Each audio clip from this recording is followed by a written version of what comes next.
Baik, pada kesempatan kali ini saya akan mencoba untuk mewawancarai pimpinan sekolah saya. Kebetulan beliau di SMA sedangkan saya di SMP. Baik Bu, Assalamualaikum warahmatullahi wabarakatuh. Waalaikumsalam warahmatullahi wabarakatuh. Terima kasih Bu atas kesempatannya sudah meluangkan waktu bagi saya untuk mewawancarai Ibu. Sama-sama Ibu Putri. Baik, di sini saya ingin mewawancarai tentang bagaimana pengambilan sebuah keputusan berbasis nilai-nilai kebajikan dan sebagai seorang pemimpin. Sebelumnya, boleh nggak Ibu perkenalkan diri? Boleh. Assalamualaikum warahmatullahi wabarakatuh. Perkenalkan, nama saya Nurhayati SAG. Saat ini saya adalah PLT Kepala Sekolah SMA Islam Al-Falah Abu. Kami sangat berbangga hati bahwa ada bagian dari kami yang menjadi calon guru penggerak saat ini, walaupun berbeda status. Usaha Putri di SMP, saya di SMA, tapi kami berada di bawah satu atap. Terima kasih. Baik, saya Putri Alvina, CGP Angkatan 7 Aceh Besar. Semoga dari berkat diskusi saya dengan kepala sekolah nanti ada hasil yang bisa kita dapatkan bersama. Baik Bu, kita mulai. Jadi di sini ada beberapa hal yang ingin saya tanyakan kepada Ibu selama Ibu menjadi pimpinan di sekolah Ibu.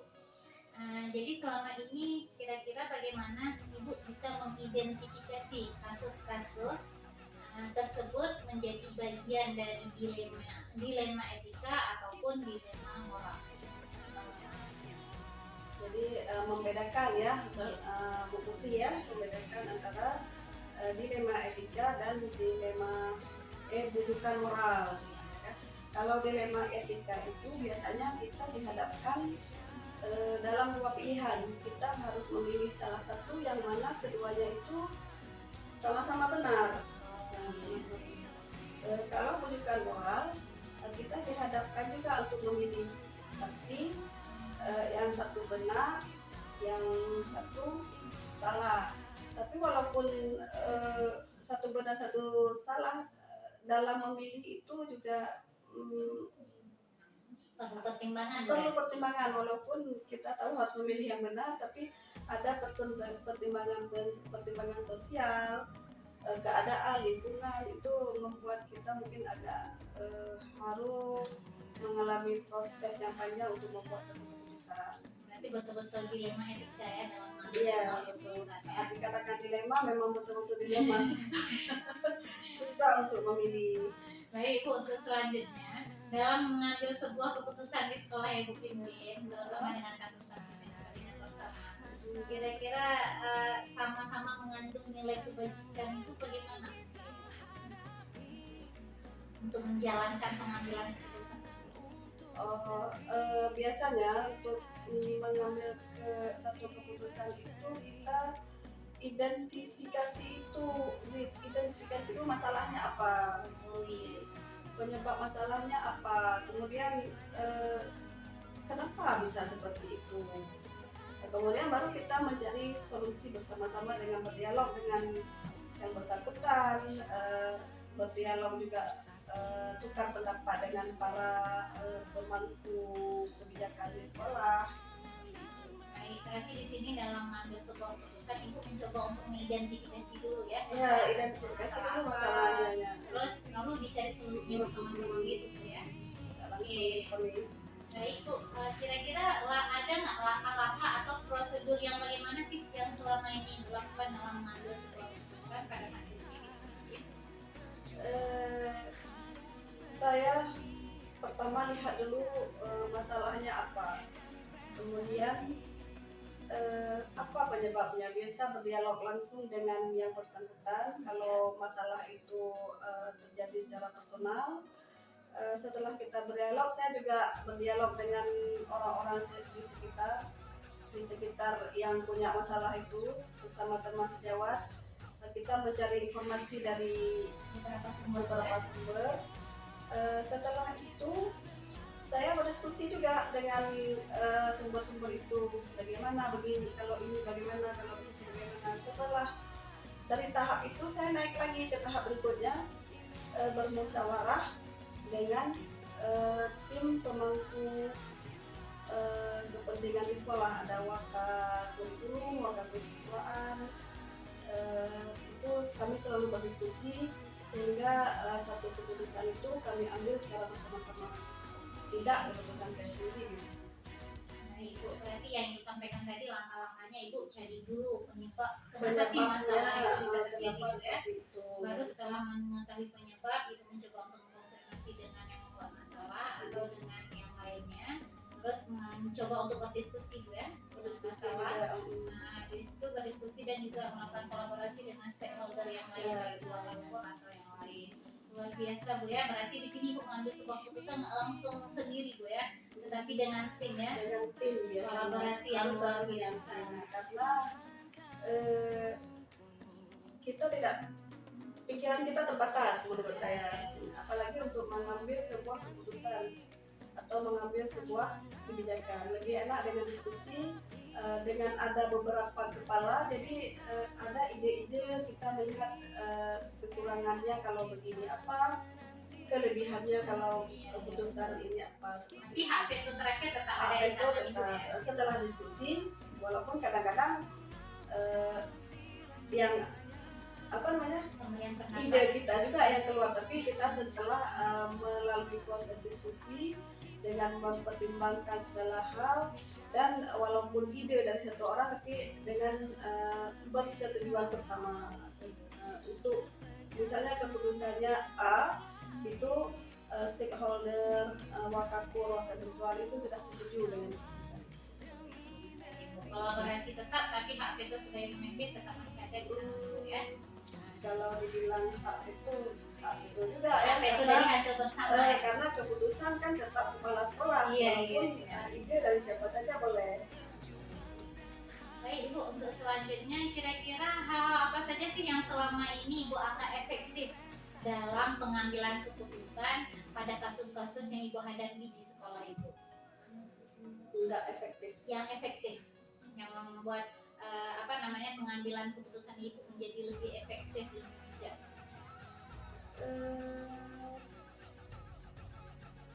Lebih itu biasanya karena tadi kita sudah mencari masalah, kemudian terkadang saya juga memposisikan, nah kalau saya di situ bagaimana?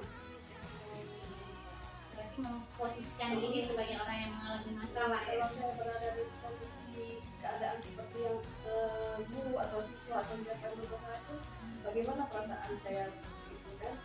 Walaupun kita tidak juga setuju atau sependapat dengan itu, cuma merasakan apa yang orang rasakan itu Dilemanya harus sepertinya, itu harus sepertinya, walaupun nanti kita tidak 100%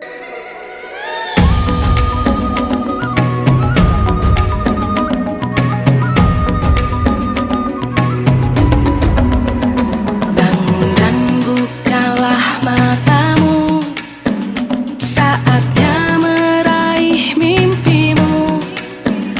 Arahkan pandangan ke depan, Tuhan kan menuntunmu. Sadarilah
undang yang bersangkutan ke ruang kepala sekolah untuk kita berdiskusi bersama-sama. Biasanya pun terkadang itu kembali lagi seperti ke masalahnya. Kalau misalnya bisa diputuskan di saat itu, saya langsung memutuskan juga. Kalau misalnya memang persoalannya sangat kompleks, setelah saya panggil yang bersangkutan, saya juga akan berdiskusi dengan tim saya. Musyawarah berarti di sini ya.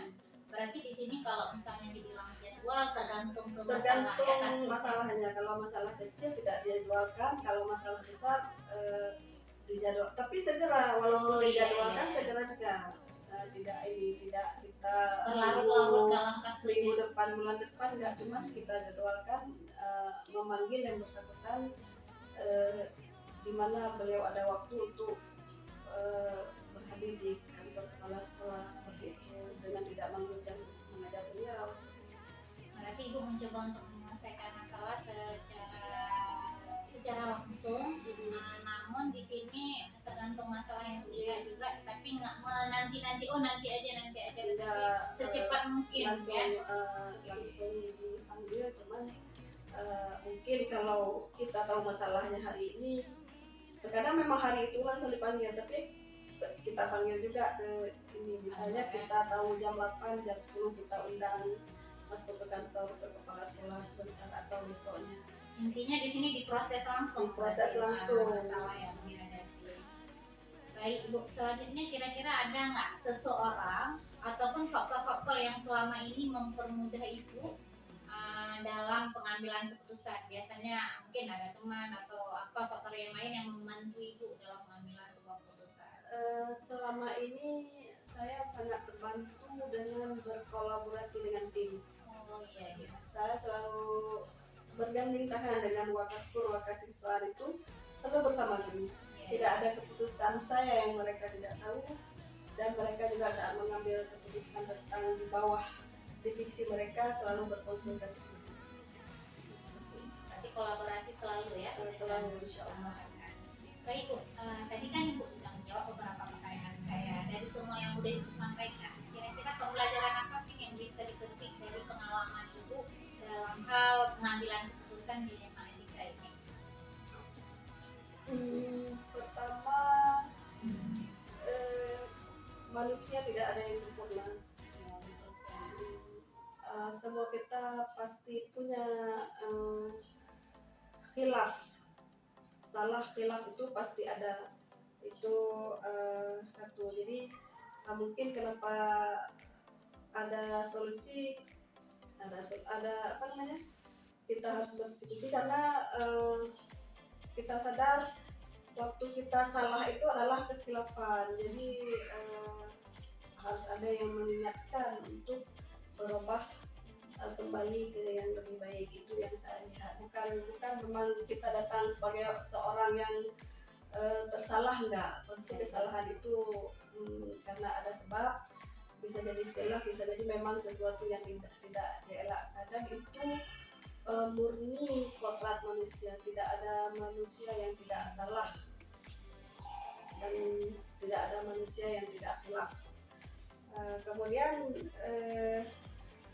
untuk menjadi seorang pemimpin, saya pikir pemimpin itu harus bijak, harus memposisikan diri sebagai saat menjadi orang yang dipimpin itu bagaimana.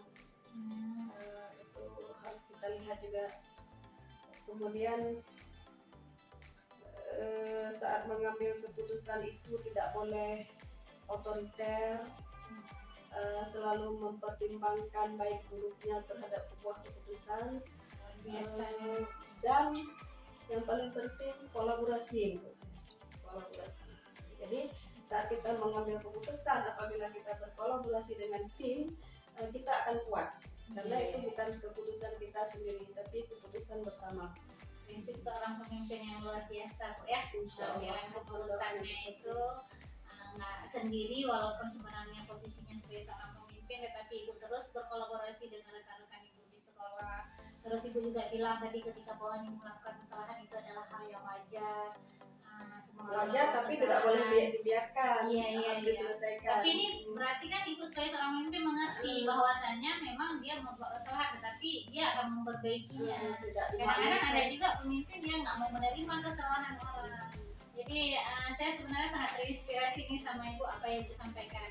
Semoga suatu saat nanti kami bisa menjadi pemimpin seperti ibu, bisa mengikuti karir-karir seperti ibu. Tetap semangat ibu dalam membimbing lingkungan sekolah ibu. Semoga sekolah ini lebih bagus lagi. Amin, amin ya Allah. Terima kasih buat teman-teman, terima kasih buat ibu. Salam dari kami SMP SMA Islam Al-Falah. Semangat guru penggerak. Assalamualaikum warahmatullahi wabarakatuh. Terima kasih Bu.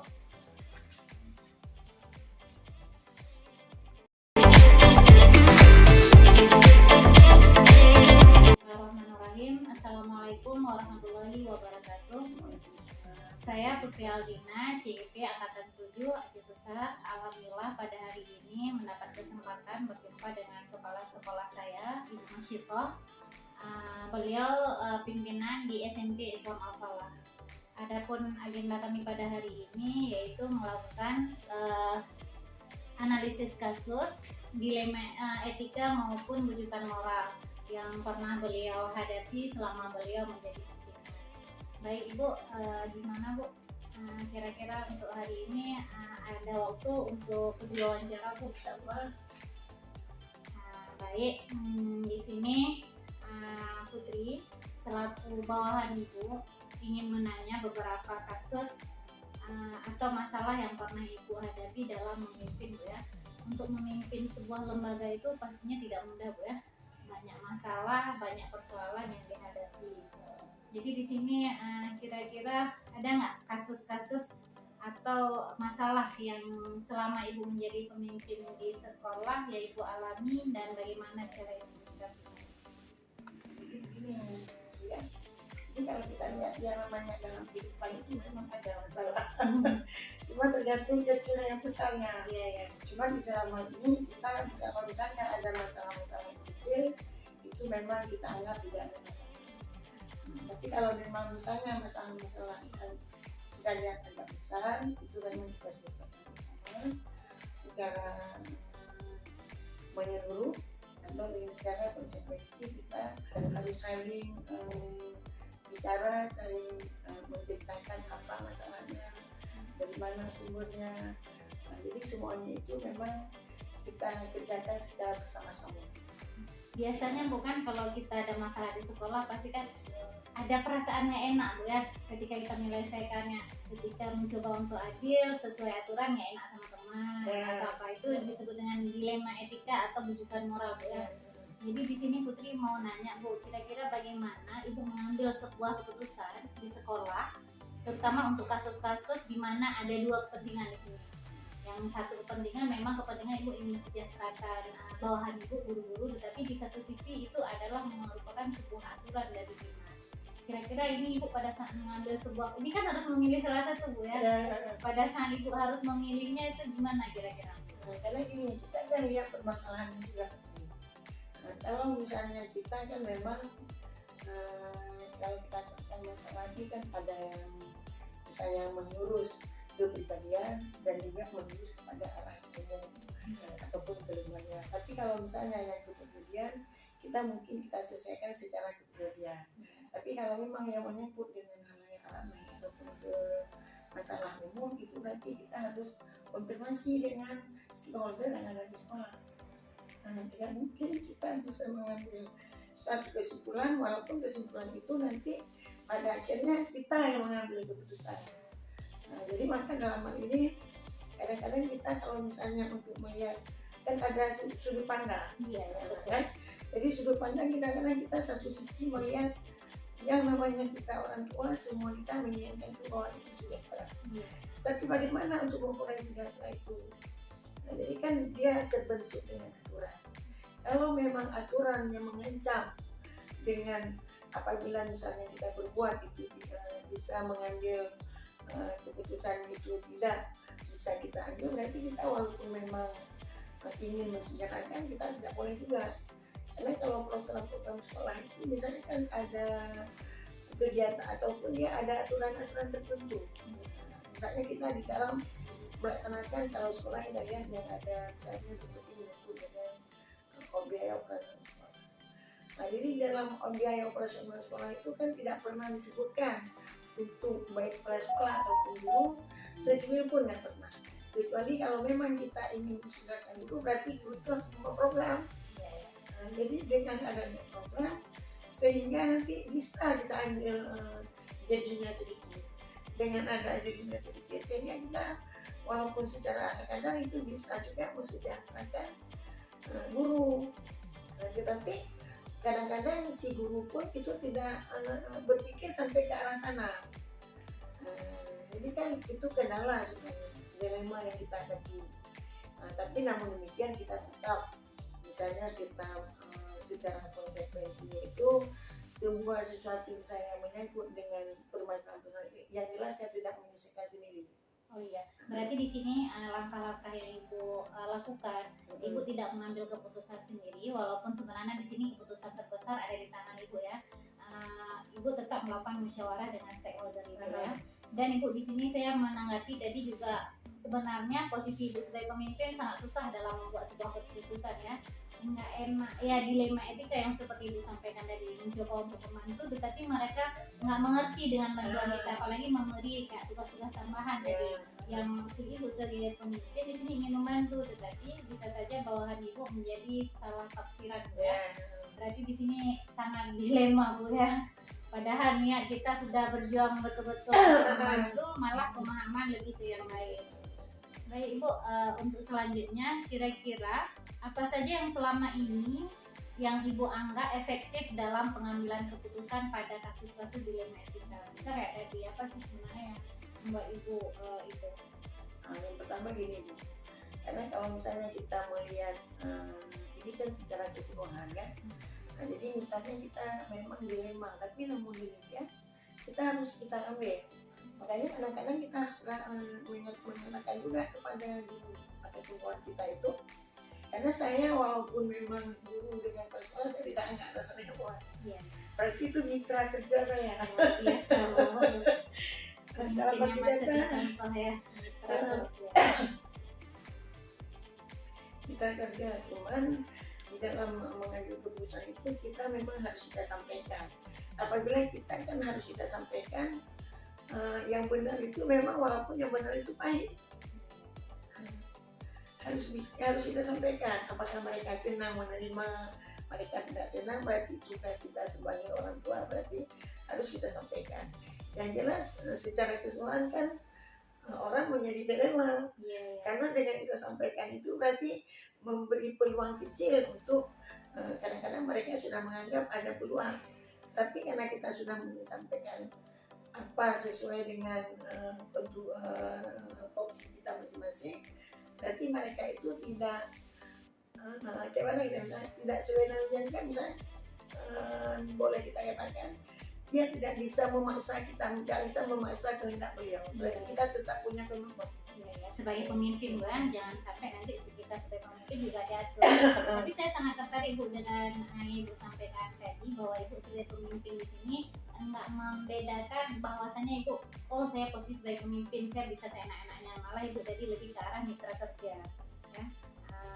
Baik, selanjutnya Bu, kira-kira selama ini tantangan dalam pengambilan keputusan pada kasus-kasus kayak dilema etika nggak enak itu apa Bu, kira-kira tantangannya? Soalnya ini Bu kan, jadi kalau kita ada ya, kenapa bisa demikian? Karena setiap masalah itu ada hal-hal yang kita selesaikan. Dalam penyelesaian itu kan ada tantangan yang kita hadapi. Mungkin keinginan kita memang positif, tetapi orang tidak semua bisa menerima positif. Persepsinya Bu ya. Beda persepsi ya. Walaupun memang kita sudah mengarahkan ke sana, tetapi tergantung juga kan pola pikir guru kita juga. Kadang-kadang kan tujuan kita baik, tetapi yang menerima tidak terlalu baik. Mungkin mereka masih beranggapan nanti ibu memihak kepada yang lain. Jadi kan sebenarnya kalau pada hakikatnya apapun permasalahan itu kita berarti harus kita bicarakan bersama. tidak boleh misalnya kita punya kemampuan harus kita ambil bagaimana, bukan keinginan kita. Jadi nanti keputusan yang kita ambil berarti keputusan kita bersama, Musyawarah, Bu, ya. Musyawarah. Baik. Terus pertanyaan selanjutnya, Bu, misalnya ada sebuah masalah tadi, misalnya kayak misalnya dalam hal sertifikasi atau hal-hal yang lain, naik pangkat itu, kira-kira untuk ibu menyelesaikan masalah tadi, apa ibu membuat sebuah jadwal, misal nanti saya atur dulu jadwalnya untuk menyelesaikan kasus itu, atau ibu langsung menyelesaikan di tempat kejadian perkara tersebut, atau ibu memang memiliki jadwal untuk menyelesaikannya itu dalam bentuk sebuah prosedur gitu, ada ininya, strategi dalam menyelesaikan masalah. Karena kalau kita buat jadwal memang nggak ada jadwal. Kenapa saya katakan demikian? Misalnya ini ada permasalahan seperti kasus sertifikasi, kan? Sertifikasi itu kan kalau kita katakan semua guru itu dia harus mempunyai sertifikat profesi. Tetapi tidak semua guru dia harus menerima tunjangan profesi. Kenapa demikian? Karena kita tidak ada pilah-pilah yang mana guru negeri, mana guru desa, mana guru honor itu nggak ada. Karena yang namanya guru itu semuanya yang mengantarkan anak didik ke pola yang baik.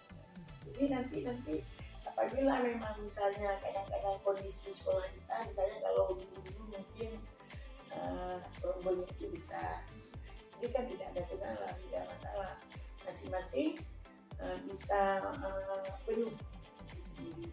Tapi kalau misalnya nanti ada solusi, misalnya dengan adanya misalnya kita berikan tugas tambahan kepada guru, dan kalau memang tidak mungkin kita berikan begitu, guru ini juga bisa mencari tempat yang lain sebagai tugas tambahan itu untuk mencukupkan jam yang harus terpenuhi.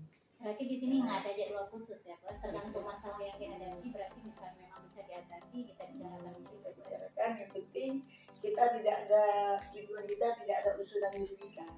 Cuman sudah demikian juga nanti yang namanya kondisi ya, keadaan hal ya. Jadi nanti itu pasti ada, makanya nanti kita ambil keputusan, berarti kalau saya tidak memihak, PNS sudah 4 jam sampai 24 jam. Jadi nanti kita lihat-lihat, karena kan misalnya apalagi kita sekolah swasta, ini mungkin yang honorer yang mereka itu tinggal di sini, yang mengontrol anak-anak, sementara PNS habis ajar pulang. Berarti kan kita kalau memang tidak bisa bersama berarti berbagi, itu aja. Kolaborasi ya. Kolaborasi. Oke, kira-kira Bu ada nggak yang selama ini ada faktor-faktor yang mempermudah ibu dalam mengambil keputusan, atau ada orang-orang yang membantu ibu dalam mengambil keputusan dalam hal dilema etika tadi? Ada, karena kan kita pada saat mengambil keputusan itu saya katakan tadi, kita tidak sendiri mengambil keputusan itu, berarti keputusan yang diberikan itu berarti keputusan bersama. Kenapa keputusan bersama? Karena kita pada saat ada masalah yang lumayan dengan moral itu, kita akan memang harus sama-sama dulu Musyawarah, nggak bisa memutuskan sendiri. Memutuskan sendiri itu karena kan itu beban ya. Tapi hak pleno terakhir tetap ada di pimpinan ya. Kalau misalnya hak veto itu ada, walaupun memang kita mengharap itu secuil mungkin ya. Yang harapan kita sekecil mungkin, walaupun memang ada, memang kalau saya pun bilang nggak ada, nggak mungkin juga, paling kurang sedikit. Oke, Bu, untuk yang terakhirnya, kira-kira kan tadi Ibu sudah menyampaikan semua, baik itu dalam sebagai posisi seorang pemimpin menjadi mitra kerja, terus banyak tantangan-tantangan, tetapi Ibu selalu melakukan musyawarah dan kolaborasi dengan teman-teman. Terus dari semua itu, kira-kira pembelajaran yang dapat Ibu petik atau pengalaman dalam mengambil keputusan dilema etika apa kira-kira? Jadi begini, kalau misalnya kesimpulan bisa kita ambil, yang pertama kita harus transparan terhadap Harus transparan ya. Transparan semua orang. Jadi tidak ada unsur yang kita rugikan ya. Kemudian kalau yang Saya rasa kalau memang kita bersama, memang ya begitu Bu Putri. Kita nggak mau menanggung beban sendiri kalau saya. Nah, jadi karena beban sekolah itu bukan beban pribadi. Hanya posisi aja sebagai pemimpin lah, sama-sama gitu ya. Karena memang posisi kita sebagai orang tua, sebagai pemimpin, berarti kita harus mengakomodir permasalahan-permasalahan yang ada di sekolah itu. Walaupun misalnya nanti seperti yang saya katakan tadi, sudah kita akomodir, sudah juga, tetapi yang ada pro dan kontra itu tetap berjalan. Jadi itu nggak perlu kita bahas. Kita yang perlu kita bahas ini memang yang kebersamaannya aja. Karena yang penting kalau di depan kita udah baik, itu berarti sudah aman. Oh berarti kalau di luar ada yang desas-desus begini begitu, itu saya nggak pengen. Karena yang bicara forum Itu udah biasa Bu, apalagi dibicarakan hal seperti itu. Cuman ya namanya kita pemimpin Bu ya, harus menjadi pemimpin yang bijak. Wah Bu, luar biasa kali. Semoga suatu saat nanti jika kami menjadi seorang pemimpin bisa seperti Ibu, bisa juga menjadi mitra kerja yang baik buat semuanya. Terima kasih buat kesempatan hari ini. Semoga tetap menjadi pemimpin yang baik buat bawahannya dan jadi contoh bagi yang lainnya. Terima kasih Bu Masito buat hari ini. Assalamualaikum warahmatullahi wabarakatuh.